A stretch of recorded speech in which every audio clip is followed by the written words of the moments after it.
सुप्रभात बच्चों, आपका हिंदी की कक्षा में सभी का स्वागत है। आज हम कक्षा 7 जिसका चैप्टर नंबर 2 यानी अध्याय नंबर 2 दादी माँ पढ़ेंगे। तो हम सबसे पहले बोर्ड पर चैप्टर का नाम डाल देते हैं।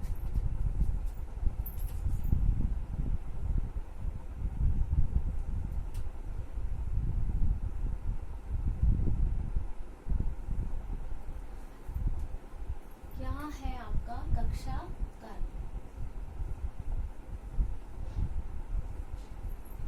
दादी माँ जो चैप्टर है वो शिव प्रसाद सिंह, जो कि हिंदी साहित्य के एक बहुत अच्छे लेखक है और उनको हिंदी भाषा का बहुत उच्च कोटि का ज्ञान प्राप्त है।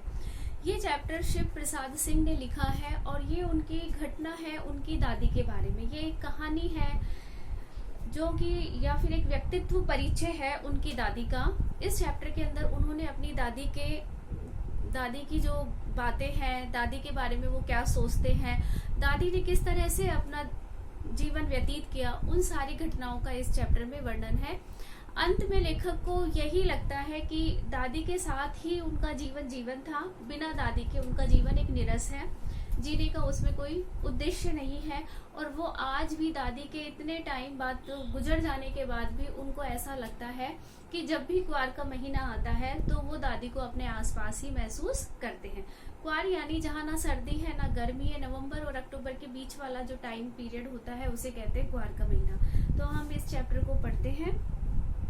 दादी माँ कमजोरी ही है अपनी, पर सच तो यह है कि जरा सी कठिनाई पड़ते बीसों गर्मी बरसात और वसंत देखने के बाद भी मेरा मन सदा नहीं तो प्राय अनमनासा हो जाता है। यहाँ लेखक अपनी दादी के गुजरने के बाद की स्थिति को बता रहे हैं कि यह मेरी कमजोरी ही सही है, परंतु यह एक सच है और जो कि बहुत बड़ा सच है और इसमें मुझे एक कठिनता भी महसूस होती है।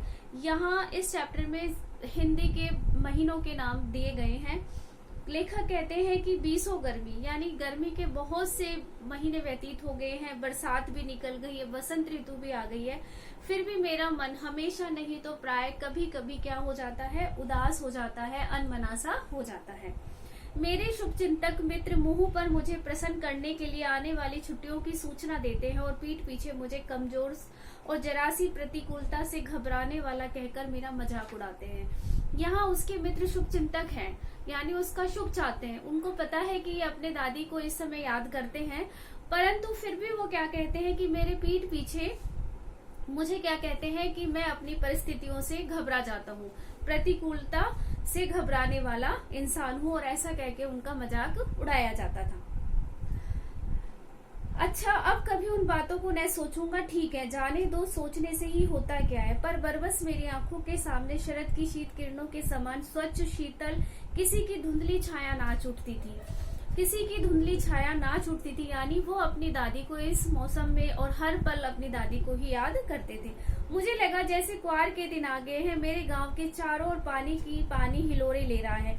दूर के सिवान से बहकर आए हुए मेथा और साई की अधगली घासें, गेरुए और बन प्याज की जड़ें तथा नाना प्रकार की बरसाती घासों के बीच। यहाँ देखो, एक बारिश के मौसम का वर्णन किया है और ये जितने भी नाम आए हैं ये एक घास के हैं, जो वनस्पति घास होती है। बारिश के मौसम में बहुत सारी घास फूस अपने आसपास भी जाती है। तो इस चैप्टर में भी वही कहा है, दूर सिवान से बहकर। सिवान का मतलब होता है नाला।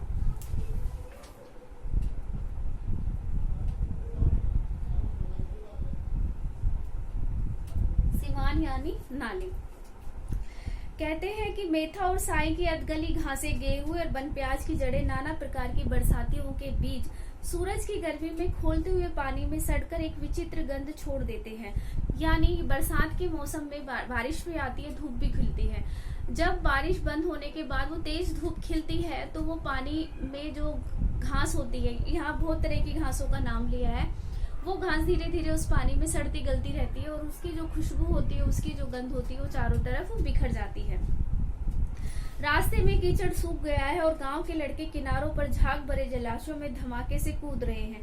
अपने अपने मौसम की अपनी अपनी बात होती है। आषाढ़ में आम जामुन न मिले चिंता नहीं है, अघन में चिड़ाऊ और गुड़ न मिले दुख नहीं है, चैत के दिनों में लाई के साथ गुड़ की पट्टी न मिले तो दुख नहीं है, अफसोस नहीं हुआ था। क्वार के दिनों में यदि ये गंधपूर्ण जो लेखक हर मौसम की बात बता रहे हैं कि इस मौसम में यदि उसको खाने को ये न मिले तो कोई बात नहीं, परंतु वो कहते हैं कि क्वार के दिनों में इस गंधपूर्ण झाग भरे जल में कूदना ना हो तो बड़ा क्या लगता है, बुरा लगता है। मैं भीतर एक दिन ही तो कूद सका था, नहा धोकर बीमार हो गया। अब लेखक कहते हैं कि मैं भी ऐसे पानी में कूदा, यानी मैंने भी बहुत हरकतें की उस झाग भरे पानी में, जो बारिश के बाद वो कुंडों में पानी भर जाता है कीचड़ वाला, उसमें मैं कूदा खेला। परंतु लेखक कहता है कि मैं कुछ ही टाइम तक ऐसा कर पाया, क्योंकि उसके बाद वो बीमार हो गया। हल्की बीमारी न जाने क्यों मुझे अच्छी लगती है, थोड़ा थोड़ा ज्वर का मतलब होता है बुखार, ज्वर, सर में साधारण सा दर्द और खाने के लिए दिन भर नींबू और साबु। लेकिन इस बार ऐसी चीज नहीं थी। ज्वर जो चढ़ा तो चढ़ता ही गया, रजाई पे रजाई उतरा रात 12 बजे के बाद। यानी लेखक बीमार होते थे, उनको ज्वर यानी बुखार होता था, परंतु वो जो घर के घरेलू नुस्खे होते थे उनसे ठीक हो जाता था।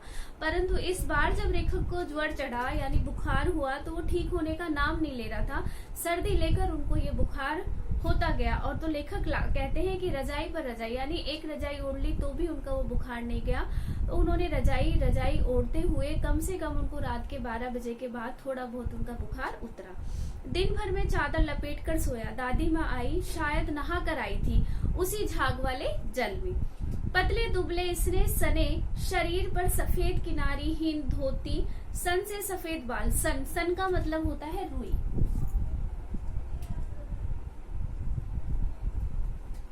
यहाँ दादी की वेशभूषा और दादी के शक्ल सूरत का वर्णन किया है, उनकी शारीरिक बनावट का और उनकी वेशभूषा का वर्णन किया है कि दादी का जो शरीर था वो कैसा था, दुबला पतला था, सफेद रंग की, जिसपे किनारी नहीं होती किसी भी कलर की, ऐसी उन्होंने धोती यानी साड़ी पहनी हुई थी।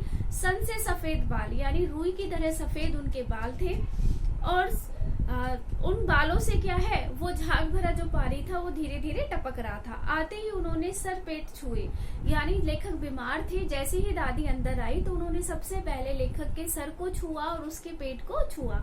आंचल की गांठ खोली, किसी अदृश्य शक्तिधारी के चबूतरे की मिट्टी मुंह में डाली। यानी गांव के लोग मानते हैं कि जो बुखार वगैरह हुआ तो घरेलू नुस्खे कर लो, या किसी देवी देवता या फिर कुछ लोग, कुछ महापुरुषों इनको भी मानते हैं, उनके वहां जाते हैं और वहां जो वो भभूत देते हैं। यहाँ एक मिट्टी के रूप में आया है कि दादी बाहर से आई, उन्होंने अपने आंचल यानी साड़ी के पल्लू में जो गांठ लगाई हुई थी उस गांठ को खोला और खोलने के बाद उसमें से जो मिट्टी थी उसको उसके मुंह में डाला, जिसको हम कह सकते हैं कि भगवान की भभूति भी बोलते हैं, उसको मुंह में डाली और उनके सर पर तिलक लगाया। दिन रात चारपाई के पास दादी बैठी रहती थी। कभी लेखक को पंखा झलती, कभी उसके हाथ पैरों को सहलाती, उसके हाथ पैरों को दबाती। सर पर वो दालचीनी का लेप रखती थी ताकि उसका जो बुखार है लेखक का वो जल्दी से उतर जाए। उसे पीपल की छाल से, फिर दादी घरेलू जब लेखक को खाना दिया जाता था उसका भी बड़ा ध्यान रखती थी। वो कहती कि हांडी में पानी है कि नहीं, उसे पीपल की छाल से छोंका है या नहीं, खिचड़ी में जो मूंग की हम दाल डाले हैं वो एकदम दाल मिल तो नहीं गई है, कोई बीमार के घर में सीधे बाहर से आकर तो नहीं चला गया है। इस तरह से वो बहुत सारे सवाल पूरे परिवार से करती थी और उनका उत्तर जानने के लिए उत्सुक रहती थी ताकि लेखक जो बीमार है वो जल्दी से ठीक हो जाए। दादी माँ को गवई गाय की 50 किस्म की दवाओं के नाम याद थे। दादी माँ को यानी घरेलू जो किस्म होती है, घरेलू जो हम नुस्खे करते हैं, घरेलू जो इलाज करते हैं, उस वैसे ही दादी माँ को, उस जो दादी माँ थी उनको 50 प्रकार के दवाओं के वहां पे उनको नाम याद थे। मैं कोई बीमार होता उसके पास पहुंचती, वह भी वही काम, हाथ छूना, माथा छूना, पेट छूना। यानी पूरे गांव में यदि कोई बीमार भी होता तो दादी तुरंत पहुंच जाती और जिस तरह से उन्होंने लेखक के सर को, पैर को, हाथ को छू कर उनके ज्वर का पता लगाया, उसी तरह वो गांव के जिसको भी बुखार होता था तो वो अपनी यही प्रक्रिया को दोहराती थी। फिर भूत से लेकर मलेरिया, सरमास, निमोनिया तक की अनुमान विश्वास के साथ सुनाती। महामारी और विष चुका के दिनों में रोज सवेरे उठकर स्नान के बाद लवंग और गुड़ मिश्रित जलधारा, गूगल और धूप, यानी कि गांव में यदि कोई महामारी भी फैल जाती थी तो दादी नहाने के बाद, लवंग का मतलब होता है एला लवंग, लवंग यानी होता है लौंग, उस लौंग में गुड़ और थोड़ा सा पानी मिलाकर और उसको खिलाती थी। और घर के अंदर गूगल की जो धूप आती है, हम जैसे गुलाब की धूप होती है उसी तरह गूगल की होती है, उसकी सारे घर में धुआं वो करती थी। बुखार तो मुझे अभी भी आता है, नौकर पानी दे जाता है, मैस महाराज अपने मन में पकाकर खिचड़ी या साबू। डॉक्टर साहब आकर नाड़ी देख जाते हैं और कुनैन मिक्सर की शीशी की तिताई के डर से बुखार भाग ही जाता है। पर न जाने क्यों ऐसे बुखार को बुलाने का जी ही नहीं होता। यहाँ बताते हैं कि बुखार तो मुझे अब भी आता है, अब मेरी दादी नहीं रही, लेकिन बुखार मुझे अब भी आता है। पहले मेरी दादी मेरा इलाज करती थी, अब डॉक्टर आते हैं, नाड़ी देखते हैं और कुनैन की जो दवा होती है वो दे जाती है। तो लेखक यहाँ कहते हैं कि अब पता नहीं क्यों मेरा मन नहीं करता कि मुझे ऐसा बुखार चढ़े। और पहले वो चाहते थे कि वो बीमार रहे, क्योंकि उनकी जो दादी थी उनकी वो बहुत देखभाल करती थी और लेखक को बहुत प्यार करती थी। किशन भैया की शादी। अब यहाँ लेखक अपने भैया की शादी के बारे में कहते हैं। किशन भैया की शादी ठीक हुई। दादी माँ के उत्साह और आनंद का कोई कहना नहीं था, यानी वो बहुत खुश थी। दिन भर गायब रहती, सारा घर जैसे उन्होंने सर पर उठा लिया हो। पड़ोसी नाती बहुत बुलाने पर दादी माँ जाती थी और पड़ोसी उसे क्या कहती थी, यदि मैं एक काम के हाथ न लगाऊं तो पूरा काम ही ना हो। लेखक कहते हैं कि ये सब जानते हैं कि दादी माँ कुछ काम नहीं करती थी, परंतु बिना उनके भी सारे काम जो थे वो विलंब से यानी देरी से होते थे। फिर लेखक यहाँ एक दिन की घटना का वर्णन करते हैं कि कोई गांव की एक महिला थी, उन्होंने दादी से कुछ पैसे उधार लिए थे। तो दादी उनको किस तरह से डांटती है और बाद में उनकी किस तरह से हेल्प करती है, उसी का यहाँ वर्णन कहते हैं कि बाहरी निक्सार में दादी माँ किसी पर बिगड़ रही थी, यानी बाहर के चबूतरे पर। निक्सार यानी चबूतरा, घर का आंगन। वो बाहर पे किसी से बिगड़ रही थी और पास के कोने में दुखी रामी की चाची खड़ी थी। रामी यहाँ पर एक महिला है, एक कन्या है, एक लड़की है जिसकी शादी होने वाली है। और रामी की चाची वो महिला है जो कि दादी माँ से पैसे के बारे में बात कर रही है। दादी माँ क्या कहती है, सोना होगा धनो, रुपए मैं सूद आज दे दे। दादी उससे कहती है रुपए और जो ब्याज, तुम ब्याज के ऊपर जो रुपए लिए हैं, ब्याज और रुपए दोनों मुझे दे दो। तेरी आंख में तो शर्म नहीं है, मांगने के समय कैसी आई थी, पैरों पर नाक रगड़ती फिरी, किसी ने एक पाई भी ना दी थी तुझे, अब लगी है आजकल करने, फसल में दूंगी। यह दादी उसे ताना मार रही है कि जब जरूरत थी तो मेरे पैरों पे गिर गई, परंतु अब जब मुझे चाहिए तो मेरे पैसे मांगने पर भी नहीं दे रही है। और क्या कह रही है, जब खेत की फसल कटेगी तब मैं दूंगी, तेरी खातिर दूसरी फसल कटेगी, दूंगी मालकिन। अब वो क्या कहती है, दूंगी मालकिन। रामी की चाची रोती हुई दोनों हाथों से आंचल पकड़े हुए दादी माँ के पैरों की ओर झुकी। बिटिया की शादी है, आपने दया करेंगी तो बेचारी का निस्तारा कैसे होगा। निस्तार यानी उद्धार।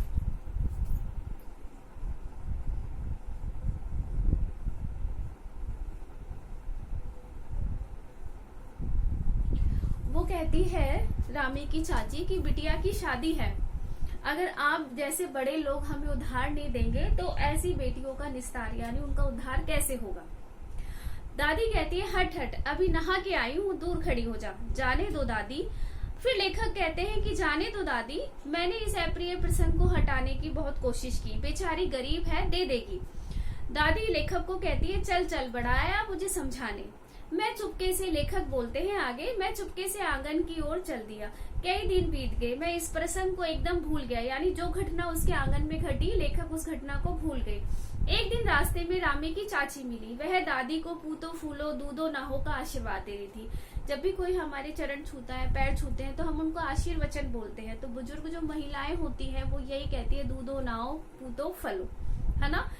पूतो फलो यानी आपका वंश आगे बढ़े, आपके वंश में कोई बीमार ना हो, सब स्वस्थ रहे और अच्छे तरीके से रहे। तो रामी की जो चाची थी वो लेखक की दादी को यही आशीर्वाद दे रही थी कि पूतो फलो दूधो नाहो का आशीर्वाद दे रही थी। मैंने पूछा, लेखक कहते हैं कि मैंने पूछा क्या बात है धन्नो चाची, तो वह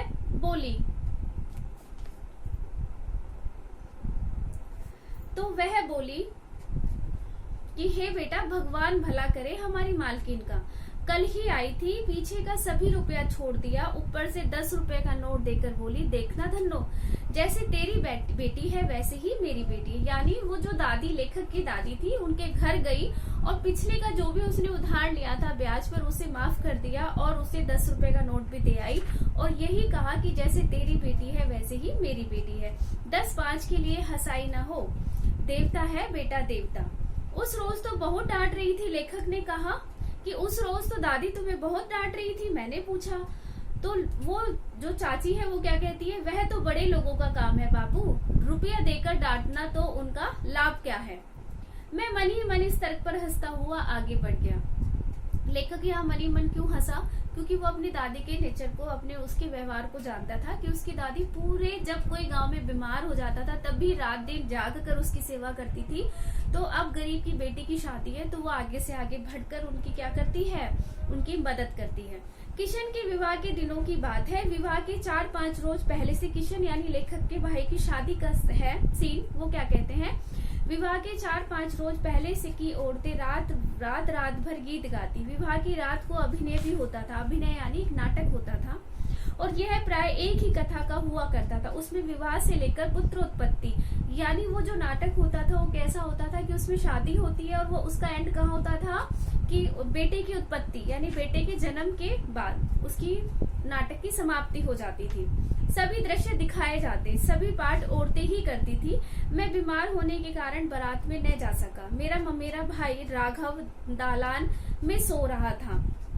बाहर का एक आंगन होता है दालान। औरतों ने उस पर आपत्ति की। आपत्ति क्योंकि वो जो नाटक होता है वो उसमें औरतें ही पाठ करती है। सारे जो भी कैरेक्टर्स होते हैं सब औरतें ही निभाती हैं।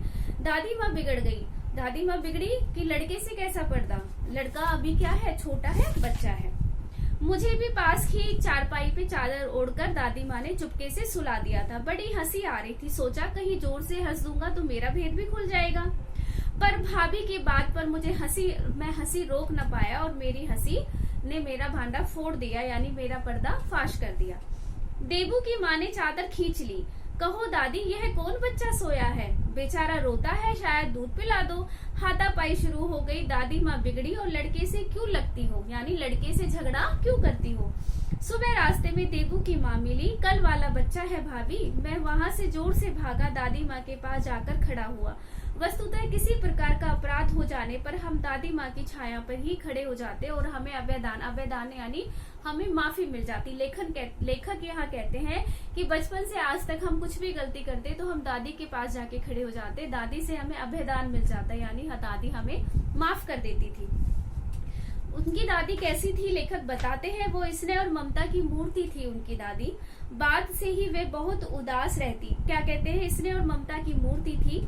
एक एक बात आज कैसी कैसी मालूम होती है। परिस्थितियों का व्यात चक्र यानी तूफान जीवन को सूखे पत्ते जैसा करता चला गया, यानी परिस्थितियां ऐसी हुई उसकी फैमिली में, एक तूफान की तरह आई और उनके जीवन को एक सूखे पत्ते की तरह करके चली गई। इसमें दादी माँ खूब जानती हैं। दादा की मृत्यु, यानी दादी की मृत्यु से पहले उसकी दादा की मृत्यु हो चुकी थी। दादी दादा की मृत्यु के बाद बड़ी उदास रहती थी, है ना। दादा और जो लोग दादा के सामने दादी की आओ भगत करते थे वो अब कैसे हो गए कि मुंह में राम और बगल में छुरी देने वाले ऐसे दोस्त मिले कि जो अपना काम निकलवाने के लिए दादी का नाते और पीठ पीछे दादी की बुराई करते थे। दादा के साथ में दादी माँ ने मना करने पर भी पिताजी ने अतुल संपत्ति व्यय की और वह घर की ही तो थी। जब दादा एक्सपायर हुए तो लेखक के जो पिता थे, दादा का जब देहांत हुआ, लेखक के जो पिता थे उन्होंने उनका श्राद्ध किया और उसमें घर की जो जमा पूंजी थी वो सब व्यय कर दी, यानी बहुत ही आलीशान तरीके से उनके दादा का श्राद्ध किया गया था। दादी माँ अक्सर उदास रहा करती थी। माघ के दिन थे, कड़ाके का जाड़ा था। माघ का महीना होता है सर्दी का महीना, कड़ाके का मतलब बहुत अधिक सर्दी थी। आगे कहते हैं कि हड्डियों को गला देने वाली ऐसी सर्दी थी और ऐसी ही हवा चल रही थी। शाम को मैंने देखा दादी माँ गीली धोती पहने हुए कोने में एक संदूक पर दिया जलाकर चुपचाप हाथ जोड़कर बैठी थी और उनकी आंखों में आंसू भरे थे। वो अपने दादा को याद करते हुए उनकी आंखों में आंसू आ गए, क्योंकि लेखक कहते हैं कि जो उनकी जमा पूंजी थी वो दादा के श्राद्ध में उन्होंने व्यय कर दी, यानी खर्च कर दी थी। घर में परिस्थितियां ठीक नहीं थी तो दादी उसी कंडीशन को, उन्हीं परिस्थितियों को देखकर बड़ी उदास होती थी। दादी माँ, एक बात पूछूं, लेखक कहते हैं, मैंने स्नेहपूर्ण आंखों से दादी माँ की ओर देखा। दादी माँ ने कहा, पूछ, क्या पूछता है। लेखक कहते हैं, तुम रोती क्यों हो। दादी माँ मुस्कुराई, पागल, तूने अभी खाना भी नहीं खाया, चल चल तू खाना खा ले, मुझे सर्दी गर्मी नहीं। फिर लेखक कहते हैं कि धोती तो बदल लो दादी माँ, क्योंकि लेखक ने बताया वो गीली धोती में थी। दादी कहती है, मुझे सर्दी नहीं लगती बेटा। सुबह मैंने देखा चारपाई पर बैठे पिताजी और किशन भैया मन मारे कुछ सोच रहे थे। दूसरा चारा भी क्या है। बाबू बोले, रुपया तो कोई देता नहीं है, कितने के पीछे अभी पिछले ही बाकी है। वे रोने रोने से हो गए हैं। यानी वो उनकी परिस्थितियां ठीक थी तो पहले उन्होंने लोगों को उधार पैसे दिए, परंतु अब उनकी परिस्थितियां ठीक नहीं है, क्योंकि जो पैसा था वो श्राद्ध में खर्च हो गया और दिन के हर घर के खर्चे होते हैं उनमें वो डेली खर्च हो जाता है। तो लेखक के पिता और उसके भाई परिस्थितियों से बड़े विचलित थे और वो कह रहे थे कि अब इसके सिवा कोई दूसरा चारा नहीं है। वो चारा क्या था हम आगे पढ़ेंगे। और उन्होंने कहा कि जो हमने लोगों को पैसा उधार दिया है वो पैसा ही अभी लोगों ने हमें वापस नहीं लौटाया।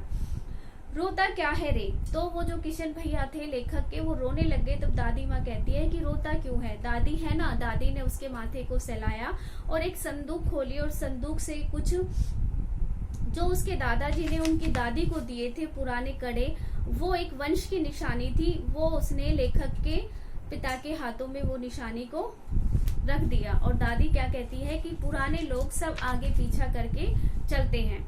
आगे कहती है, लेखक कहते हैं, धुंधली छाया विलीन हो गई, मैंने देखा दिन काफी चढ़ गया। लेखक ये सारी चीजें अपने मन में सोच रहे हैं और सोचते हुए कहते हैं कि जो एक धुंधली सी दादी की छाया थी वो अब विलीन हो गई। मैंने देखा काफी दिन चढ़ गया, पास के लंबे खजूर से पेड़ का अटक कर एक कौवा अपनी घिनौनी काली आंखें फैलाकर मेरी खिड़की पर बैठ गया। हाथ में अब भी किशन भैया का पत्र कांप रहा है। काली चींटियों सी कतारें धूमिल हो गई हैं, आंखों पर विश्वास नहीं होता। मन बार बार अपने से ही पूछ बैठता है, क्या सचमुच दादी अब नहीं रही। यहाँ लेखक को अपनी दादी का जो देहांत हो गया था उसके बाद की जो ये घटना है वो अपनी दादी को भूल नहीं पाते हैं और वो उनकी अभी भी स्मृति पटल पर उनकी दादी उन्हें याद रहती है और कैसे उन्होंने अपने कंगन अपने अंतिम समय में देकर अपने वंश की, अपने परिवार की जो उन्होंने हेल्प की, उसके घटना का यहाँ पर वर्णन है। तो ये चैप्टर था शिव प्रसाद सिंह का, जिन्होंने अपनी दादी की स्मृति यानी दादी को याद करके ये चैप्टर लिखा। अगली कक्षा में हम इसके जो क्वेश्चन आंसर है और इसके मिडिल क्वेश्चन है वो करेंगे। धन्यवाद।